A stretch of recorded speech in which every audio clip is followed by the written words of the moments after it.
अच्छा दूसरी चीज देखो, उधर सुने सभी लोग, बोर्ड पे जो लिखा है सभी लोग देखें इधर। आप सब लोग पढ़ाई कर रहे हैं, एक्टिव मोड में पढ़ाई करें। पढ़ते लिखते क्यों है, ये क्वेश्चन एक बहुत बड़ा क्वेश्चन होता है। पढ़ते लिखते इसलिए नहीं है अपन कि अपने गले में अपन मार्कशीट डाल के घूम रहे हैं कि पढ़ाई करें, ठीक है। पढ़ते लिखते अपन इसलिए, जैसे एक बार मैं रास्ते से जा रहा था तो एक पुलिस वाले ने मेरे को हाथ दिया, मैंने बैठा लिया, तो उन्होंने बोला भैया क्या करते हो, मैंने बोला मैं टॉपर्स पॉइंट कोचिंग पे पढ़ाता हूँ। तो उन्होंने बोला मेरे से धीरे से बोला कि सर ये अपन जो पढ़ते हैं sine theta cos theta alpha beta और सब बात उसने बता दी है मेरे को, बोले जिंदगी में काम कहाँ आते हैं। तो मैं सुनते रहिए आखिरी में जाके मैंने उनसे बोला, मैंने उतरो, मैंने बोला जब पढ़े लिखे लोगों का काम करोगे तो साइन भी काम आएगा, अल्फा भी काम आएगा, बीटा भी काम आएगा। जब पढ़ लिख के अगर किराने की दुकान खोल दोगे तो ना साइन थीटा काम आएगा ना अल्फा काम आएगा, सब काम आते हैं। अब टिग्नोमेट्री कहाँ काम आती है, पूरे आर्किटेक्चर में काम आती है। अल्फा बीटा काम कहाँ आती है, ये जो रेडिएशन वगैरह निकल रहे हैं अल्फा काम है, सब कुछ काम आता है। तो पढ़ लिख के जब पढ़ाई लिखाई का काम करोगे तो बिल्कुल सब काम आता है। और जब पढ़ लिख के अगर हवलदार बन जाओ, चौकीदार बन जाओ, किराने की दुकान खोल दो तो कुछ भी काम नहीं आएगा। तो पढ़ाई लिखाई अपन इसलिए करते हैं कि अपनी बॉडी में यूनिटी आए, कब क्या बोलना है, कितना बोलना है, क्यों बोलना है, बोलते टाइम में हाथ मूवमेंट क्या होते हैं, ये जो बॉडी लैंग्वेज होती है पढ़ाई लिखाई से डेवलप होती है। मैं कोई मार्कशीट लेकर हम थोड़ी घूम रहा हूँ कि मैंने बीटेक करा कि एमटेक करा। आपको जो मेरी पढ़ाई दिख रही है वही तो है। तो ये जो पढ़ाई लिखाई से इंसान बनते हैं तो इसलिए अपन को पढ़ना लिखना जरूर चाहिए। इस बात का प्रमाण ये है कि आप लोग देखते हैं कि आपके स्कूलों में, कोचिंगों में, जहां भी आप जब से भी पढ़ रहे हैं तब से लेके जो भी बच्चे अच्छा पढ़ते हैं वो आप हमेशा साफ सुथरे दिखते हैं, साफ सुथरी बातें करते हैं, अच्छे रहते हैं, उनकी बॉडी लैंग्वेज अच्छी होती है। तो आप कभी भी एक यहाँ पढ़ने वाले बच्चे और एक ना पढ़ने वाले बच्चे को बुला लो, तो जो पढ़ने वाला बच्चा है ना वो एकदम बिल्कुल स्ट्रेट खड़ा होगा, ऐसे बातें करेगा। और ना पढ़ने वाला बच्चा यहाँ पे आएगा, वो ऐसे शर्ट सुधारेगा, कभी ऐसे करेगा, कभी ये करेगा, कभी अपने आप को ये करेगा, कभी यूं ऐसे करेगा। तो इसका मतलब उसको, उसके अंदर कितनी हीन भावना भरी है। उसको पता है कि मेरी शर्ट अच्छी नहीं दिख रही है, कि मैं अच्छा नहीं दिख रहा हूँ, इसलिए तो सबके सामने सुधार रहा है। उस पर उस बेवकूफ को ये नहीं पता कि जनता मेरे को देख रही है। गलत बोल रहे हैं क्या आप? जरा एक पढ़ने वाले बच्चे को और एक ना पढ़ने वाले बच्चे को यहाँ बुला लो जरा।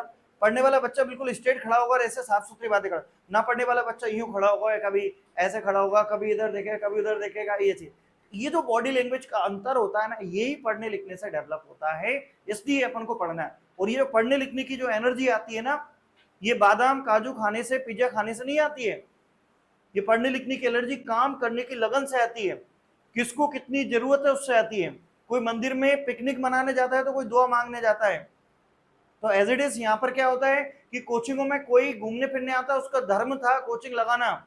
क्या आज एक ट्रेड बन गया, ट्रेडिशनल वे में आ गया कि भाई कोचिंग जाना है तो जाना है, इसलिए वो कोचिंग आ गया। और कोई बच्चे इसलिए आते हैं कि भाई उसको पढ़ लिख के पूरे बोर्ड में अच्छी रैंक लगाना है, इसलिए कोचिंग करना है। कई बच्चे मेरे पास ऐसे आते हैं कि सर मेरे पास पैसा नहीं है, मैं गरीब हूँ, पढ़ाई लिखाई नहीं कर सकता। मेरे पास आएंगे ऐसे मोबाइल रखेंगे और एक्टिवा की चाबी रखेंगे। गरीब आदमी के पास 1 लाख रुपए की एक्टिवा है, गरीब आदमी के पास 20,000 रुपए का मोबाइल है, पर उसके पास पढ़ने के लिए 500 रुपए की बुक्स नहीं है। ये तो जरूरत के हिसाब से करना है। ये आपकी जो उम्र है, ये ब्रांडेड कपड़े पहनने की उम्र नहीं है, ये ब्रांडेड घड़ियां पहनने की उम्र नहीं है, ये घूमने फिरने की उम्र नहीं है। ये आपको कुछ करने की उम्र है। इस टाइम में आप कुछ करें, अपने आप को काबिल बनाएं। अपनी जैसे पहले दूसरों की जैसे पहले अपनी जय करें, ऐसे गाना सुना होगा। तो आप अपने आप को कुछ बड़ा बना लो, फिर दूसरों की समाज सेवा करना, कुछ मेहनत करके कुछ बड़ा बनना। तो सबसे पहले आप कुछ अच्छा करें, ईमानदारी के साथ पढ़ाई करें, अनुशासन में रहकर पढ़ाई करें। अपने शासन अपने ऊपर लगा दो, नियम कायदे अपने ऊपर लगा दो, उसी को अपन क्या कहते हैं, अनुशासन कहते हैं। तो अनुशासन के साथ, एकाग्रता के साथ पढ़ाई करें, घर पे बैठ के पढ़ाई करें। माँ बाप शिक्षक आपके दुश्मन नहीं होते हैं। इस उम्र में बच्चा इधर से सुनता है, इधर से निकालता है, उसको लगता है रे तो सर ऐसे ही हैं, माँ बाप ऐसे ही हैं, ये तो सब ऐसे ही बोलते रहते हैं। क्यों? क्योंकि आप यहाँ से यहाँ छलांग लगाना जानते हो। जब यहाँ से यहाँ छलांग लगाते हैं तो 100 में से 99 बच्चे यहाँ से यहाँ छलांग लगा देते हैं, लेकिन जब वो एक बच्चा गिरता है ना तो उसके दांत कैसे टूटते हैं, उसकी आंख कैसे फूटती है, ये हमारा अनुभव है, ये हमने देखा है। इसलिए माँ बाप बोलते हैं कि बेटा ये रास्ते में नहीं जाओ। तो जो बच्चे अपने खुद के रास्ते बनाते हैं, माँ बाप की बातें नहीं सुनते हैं, वो बच्चे आगे नहीं बढ़ते। तो क्लास में एकाग्रता के साथ बैठा करो, हाँ में हाँ मिलाया करो। क्लास में 2 टाइप के बच्चे होते हैं। एक बच्चा कौन सा होता है, जो पड़ोसी से बातें करता है, और उससे भी खतरनाक बच्चा होता है, बैठे बैठे चुपचाप चुपचाप क्या करने लगता है, अपने आप से ही बातें करते रहता है, यार ऐसा हो गया, वैसा हो गया, ये वो, मेरे को जाना था, ये चीज। तो अपने आप की दुनिया में नहीं घोना है। आज की जनरेशन की सबसे बड़ी समस्या क्या है, मानसिक बीमार। जो स्वास्थ्य होता है एक मानसिक स्वास्थ्य होता है, एक शारीरिक होता है, एक सामाजिक होता है। शारीरिक रूप से तो आप सब स्वस्थ हैं। आज की जो युवा पीढ़ी है वो मानसिक बीमार है। अब ये मानसिक बीमार कैसे होती है कि आपने मोबाइल को तुरंत तुरंत मैसेज देख रहे हैं, मानसिक बीमारी तो है। दिन भर सोचने में, आज के युवा सोच ज्यादा रहे हैं, काम कर रहे हैं, प्लानिंग प्लानिंग प्लानिंग प्लानिंग, काय की प्लानिंग, सीधे काम करना चालू कर दो ना। कोई प्लानिंग नहीं है, याद करना क्या प्लानिंग, सीधे याद करो, घर पे बैठो, जब समय मिले तब पढ़ना चालू कर दो, तो पढ़ने के लिए स्टार्ट करना चालू कर दो, कोई सोचना नहीं है सर। सामाजिक स्वास्थ्य क्या होता है? सामाजिक स्वास्थ्य ये होता है अपनी क्लास में, कोचिंग में, स्कूल में, समाज में अपनी एक इज्जत होती है, पेरेंट्स के सामने भी अपनी एक रिस्पेक्ट होती है, उसको अपन क्या बोलते हैं? सामाजिक स्वास्थ्य बोलते हैं। आपकी एक रिस्पेक्ट होना चाहिए। आपने देखा है कि आप जो अच्छे अच्छे पढ़ते हैं क्लास में, कोचिंग में, टीचर्स भी, और जो बच्चे हैं उसकी रिस्पेक्ट करते हैं उस बच्चे की। और मेरा अनुभव रहा है कि जो बच्चे स्कूल में, कोचिंगों में जिनने आतंक मचाया है, मेहनत नहीं करी है, वो रियल लाइफ में ही भटक रहे हैं। भले ही उनके माँ बाप के पास कितना भी पैसा हो।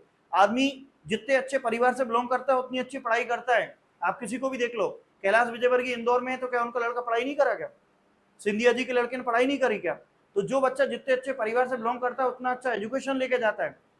ये जो क्लास में, कोचिंग में, स्कूल में आतंक मचा रहे हैं, जो सीधे साधे सरल स्वभाव के बेवकूफ प्राणी है, बस ये अपनी एनर्जी खर्च कर रहे हैं। इनको ये नहीं पता कि मेरे लिए क्या सही है, मेरे लिए क्या गलत है। इनको अपना भला बुरा ही नहीं पता, बस एक एनर्जी खर्च करने में लगे हुए हैं। तो आपको यहाँ पे बैठ के देखो, पढ़ना यही चाहते हैं तभी तो कोचिंग में आ रहे हैं, पर ये मेहनत क्यों नहीं कर पा रहे हैं? क्योंकि इनको अपना भला बुरा ही नहीं पता। ऐसे लेक्चर हम आपको नहीं देंगे, पर एक आज दे रहे हैं क्योंकि देखो, पढ़ाने से ज्यादा आपको जगाना इंपॉर्टेंट है। आपके अंदर एक अच्छा इंसान तभी छुपा होगा जब आप अभी से बड़ी मेहनत करोगे। अगर आज आप बड़ी मेहनत नहीं कर सकते, आपका स्वास्थ्य आपका साथ नहीं दे रहा है, तो आने वाले टाइम में भी आप कुछ बड़ा नहीं कर पाओगे। सबसे बड़ी बीमारी है सोने की। लोगों को 10-10 बजे तक सोना चाहिए, 11-11 बजे तक सोएंगे। बड़े बड़े शहरों में, इंदौर जैसे शहर में देखो, हमारे गुना शिवपुरी में जाओगे, बच्चा 6 बजे कोचिंग चले जाता है। यहाँ पे बच्चे को 6 बजे बुला लो, अरे 6 बजे आ गए, 10 बजे बुला लो, 10 बजे तुम्हें सो के ही नहीं उठते हो। संडे को तो मिलता है एक दिन सोने को, बाकी दिन कौन से खत्म हो जाते हैं। तो सोना नहीं है भैया, कुछ करके दिखाना है, मेहनत करना चालू करो, ऑटोमेटिक सब कुछ अच्छा होगा। प्रॉपर नोट्स बनाओ, प्रॉपर बातें करो, अच्छे इन्वायरमेंट में रहो, घर पे बैठ के माँ बाप की बातों को मानो। आपके माँ बाप ही सब कुछ होते हैं। और जो पिक्चरों में बताते हैं कि 3 युवा 3 इडियट में मस्ती करते रहते हैं, आखिरी में जाके वैज्ञानिक बन जाते हैं, वो पिक्चरों में ही होता है, रियल लाइफ में नहीं होता है। रियल लाइफ में जो यहाँ एंजॉय कर रहा है, मैं उसको एक ही बात बोलूंगा, बेटा और अच्छे एंजॉय कर लो, क्योंकि अंतिम समय चल रहा है। इसके बाद आप ऐसे कॉलेजों में पहुंच जाओगे जहां आप मस्ती नहीं कर पाओगे। तो अच्छे कॉलेजों में जाने के लिए आपको वहां पे अगर अच्छी मस्ती करना है लाइफ में, तो ये मेहनत कर लो, बाकी तुम्हारी मर्जी। ऐसे डायलॉग नहीं देंगे, ऐसे डायलॉग तो बहुत सारे लोग दे रहे हैं, धीरेन्द्र शास्त्री जी रहे हैं, प्रदीप मिश्रा जी दे रहे हैं, और दूसरे लोग दे रहे हैं, बहुत खुश हैं ऐसे, ठीक है। पर इसको अप्लाई करना सीखो, सुनते सब हैं पर अप्लाई करना सीखो। और आज से ही अपना पढ़ना लिखना चालू कर दो। आप सब लोगों ने जल्दी कोचिंग ज्वाइन कर ली, इसका मतलब ये नहीं है कि आप सोच रहे हैं कि यार अभी तो आ ही नहीं रहे, बच्चे नहीं आ रहे, ये चीज है। हर चीज का एक इन्वायरमेंट होता है, आप इस इन्वायरमेंट में जाओ तो सही। सामने देखो कि मेरे को स्टेट में रैंक लगानी है, मेरे को बोर्ड में रैंक लगानी है, ऐसा एक मेहनत करना चालू कर दो, टाइम टेबल के साथ मेहनत करना चालू कर दो। कोई किंतु परंतु नहीं, कौन क्या सोच रहा है, क्या बोल रहा है, क्या नहीं बोल रहा है, ये सब छोड़ दो। किसने मेरे बारे में क्या बोल दिया, मेरी इज्जत खराब हो गई, यार इज्जत थी कौन सी, अभी अपन कौन से कलेक्टर बन गए, जो कलेक्टर साहब को बुरा बोल दिया किसी ने। तो काय को ये सोचना कि मेरे को ये बोल दिया, वो बोल दिया, ऐसा करके, ठीक है। और मैंने आपको अभी भी बोला था, बोल रहा हूँ कि बड़े आदमियों के, बड़ी उम्र के, जो पैसे से बड़े या उम्र से बड़े होते हैं, उनके नखरे कम होते हैं। एक मजदूर आदमी से आप बोल दो कि तू ये कर दे वो कर दो, 10 नखरे बताएगा, मेरे पास काम है, ये वो है वैसा। भाइयों से आप बोल दो, सब बोलेंगे कि नहीं बोलेंगे। लेकिन आप बड़ा आदमी कभी भी नखरे नहीं था, काम करेगा, दिन में दौड़ दौड़ के भी काम करता है। तो आपको जिंदगी में बड़ा बनना है तो अभी से बड़ा कुछ करना पड़ेगा, बड़ी मेहनत करना पड़ेगी। याद करना चालू करो, ज्यादा से ज्यादा याद करो, लिखने लिखाने का काम खत्म, सब कॉपी यहीं पे बनाओ। आप सब अच्छे बच्चे हैं, सब अच्छा पढ़ रहे हैं, अच्छी फैमिली से बिलोंग करते हैं, और उम्मीद करते हैं कि पूरे साल भर अच्छे से मेहनत करेंगे। हम खुद अच्छे बच्चे ढूंढने में लगे हैं जो मेरे को बोर्ड में रैंक लगा लगा के दें और कुछ अच्छा करके दें। कोई फर्क नहीं पड़ता कि आप कौन से स्कूल से बिलोंग करते हैं, कहाँ से क्या करते हैं, ये जो आपकी लगन कितनी है इससे फर्क पड़ता है। यहाँ खड़े होकर पढ़ाना बड़ा काम नहीं है, वहाँ बैठ के पढ़ना बड़ा काम होता है। यहाँ से बैठ के कोई बच्चा 95% बना लेता है, तो यहीं से बैठ के कोई बच्चा क्या होता है 65% बना के चले जाता है। दोनों में अंतर इतना है कि उसने उस चीज को समझा। सभी को एक जैसा खाना खिला दो, कोई उस खाने से बीमार हो जाएगा, कोई उस खाने से क्या करेगा, एनर्जी पालेगा। तो वही अंतर है। तो ये तुम कैसे गेन कर रहे हो वो तुम्हारे ऊपर आना चाहिए, ठीक है। तो ये ऐसे प्रवचन नहीं देंगे। चलिए, बहुत बहुत धन्यवाद, आपने हमको इतना सुना, पर उम्मीद करते हैं कि आगे से कुछ दिखेगा, क्योंकि आपके चेहरों पे पढ़ाई नहीं दिख रही है, आपके चेहरे पे वो चीजें नहीं दिख रही है जो दिखना चाहिए, ठीक है। कल संडे